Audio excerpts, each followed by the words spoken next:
1948년 12월 1일 새벽, 호주 애들레이드의 소머튼 해변은 아직 어둠이 완전히 걷히지 않은 상태였다. 바다는 잔잔했고 해안선에는 밤새 밀려온 파도의 흔적이 남아 있었다. 이른 아침 산책을 하던 사람들이 하나둘 모이기 시작했을 때 해변 모래사장에 한 남성이 앉은 듯한 자세로 기대어 있는 모습이 눈에 들어왔다. 그는 마치 잠든 것처럼 보였다. 등을 방파제에 기대고 다리를 곧게 뻗은 채 머리는 약간 기울어져 있었다. 당시 목격자들은 그를 술에 취한 사람으로 생각했다고 진술했다. 해변에서는 종종 그런 광경이 목격되었기 때문이다. 그러나 해가 완전히 떠오른 뒤에도 그는 움직이지 않았다. 경찰이 도착했을 때 남성은 이미 사망한 상태였다. 신체에는 외상이 없었고 주변에는 다툼의 흔적도 없었다. 그의 옷차림은 단정했다. 정장, 재킷, 깔끔한 셔츠, 넥타이까지 갖춘 상태였다. 노동자나 불황자의 복장은 아니었다. 오히려 비교적 단정하고 깔끔한 인상을 주었다. 문제는 그 다음이었다. 그의 신원을 확인하려 했지만 지갑에는 신분증이 없었다. 주머니에는 이름이 적힌 표식도 없었다. 옷의 라벨은 모두 제거되어 있었다. 마치 의도적으로 추적을 피하려는 것처럼 그를 특정할 수 있는 모든 정보가 지워져 있었다. 부검 결과도 명확하지 않았다. 독극물 가능성이 제기되었지만 당시의 화학 분석 기술로는 특정 독성 물질을 확정할 수 없었다. 내부 장기에는 이상 징후가 있었지만 자연사라고 단정하기에는 설명되지 않는 부분이 많았다. 이 사건은 곧 호주 전역에 관심을 끌었다. 정체를 알 수 없는 남성, 흔적 없이 지워진 신원, 그리고 명확하지 않은 사인. 그러나 진짜 미스터리는 며칠 뒤 시작된다. 그의 바지 안쪽 숨겨진 작은 주머니에서 종이 조각 하나가 발견되었다. 그 종이에는 단 두 단어가 인쇄되어 있었다. 타마암 슈드. 이 문구는 페르시아어로 끝났다 라는 뜻을 가진다. 고전 시집 루바이아트의 마지막 문장으로 알려진 표현이었다. 누군가가 책에서 찢어낸 듯한 종기 조각이었다. 경찰은 해당 문구가 인쇄된 책을 찾기 시작했다. 며칠 후 한 남성이 자신의 차 안에서 이상한 책을 발견했다고 신고한다.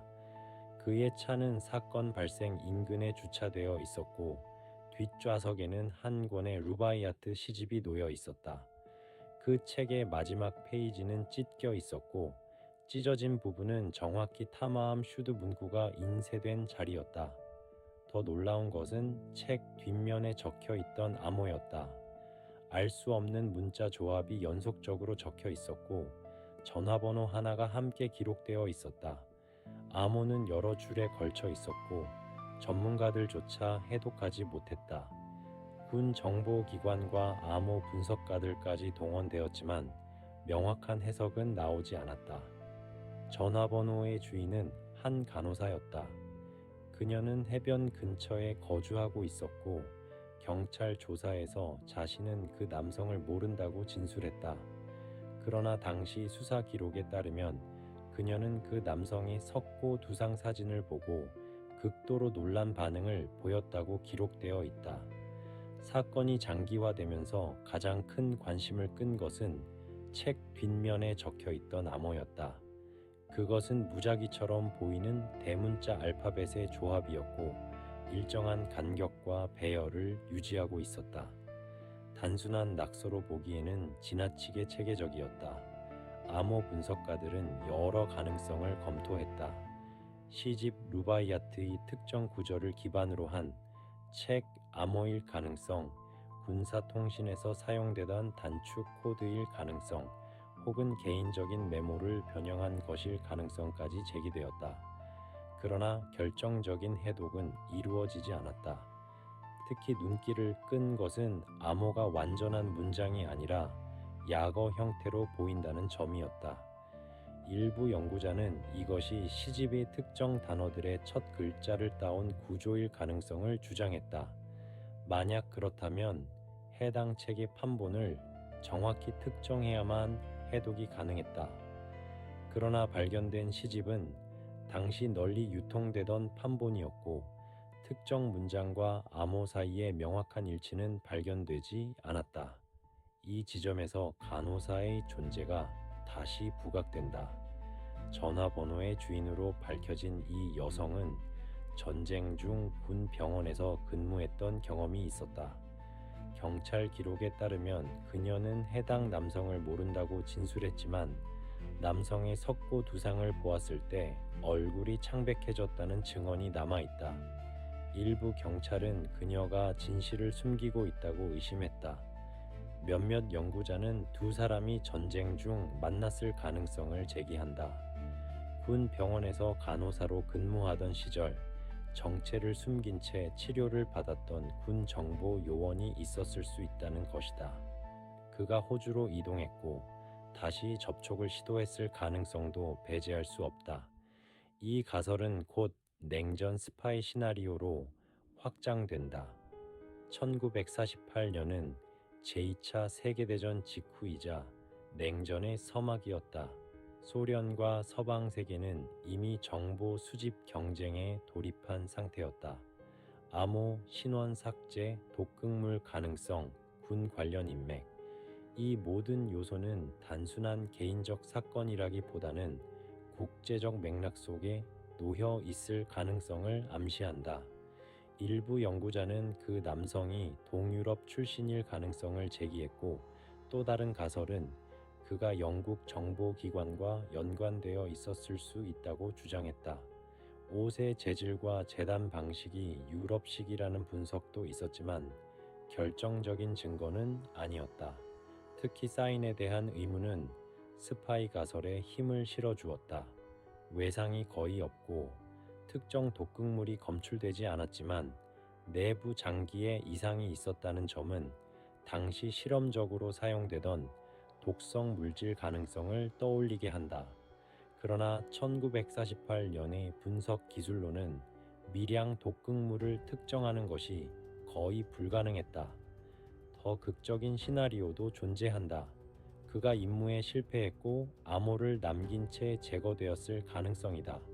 혹은 암호가 단순한 통신이 아니라 경고였을 가능성도 있다. 타마암 슈드, 끝났다. 임무의 종료 혹은 생의 종결을 의미했을지도 모른다.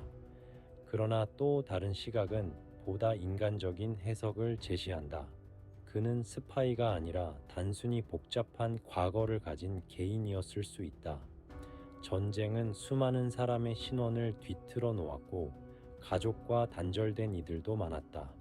신분증이 없고 이름이 지워진 옷을 입고 있었다는 사실은 반드시 첩보 활동을 의미하지는 않는다. 그는 단지 과거를 지우고 싶었던 인물이었을 가능성도 있다. 2022년 DNA 계통 분석을 통해 남성의 신원이 특정 인물로 추정되면서 사건은 다시 주목받았다. 그러나 신원이 특정되었다고 해서 모든 의문이 해결된 것은 아니었다. 왜 그는 해변에 홀로 있었는지, 왜 암호를 남겼는지, 왜 시집의 마지막 문장을 찢어 숨겼는지는 여전히 설명되지 않는다. 타맘 슛. 암호는 여전히 해독되지 않았고 간호사의 진짜 반응은 정확히 기록되지 않았으며 냉전 스파이 가설은 증명도 반박도 되지 않은 채 남아있다. 소머튼 해변은 지금도 평온하다. 사람들은 산책을 하고 아이들은 모래성을 쌓는다. 그러나 1948년의 그 아침 그곳에 앉아있던 남성의 존재는 아직 완전히 설명되지 않았다. 그는 단지 개인의 비극이었을까? 아니면 국제적 그림자 속의 인물이었을까? 암호는 개인적인 메모였을까? 아니면 누군가를 향한 마지막 신호였을까? 타마암 슈드, 끝났다. 그러나 진실은 아직 끝나지 않았다.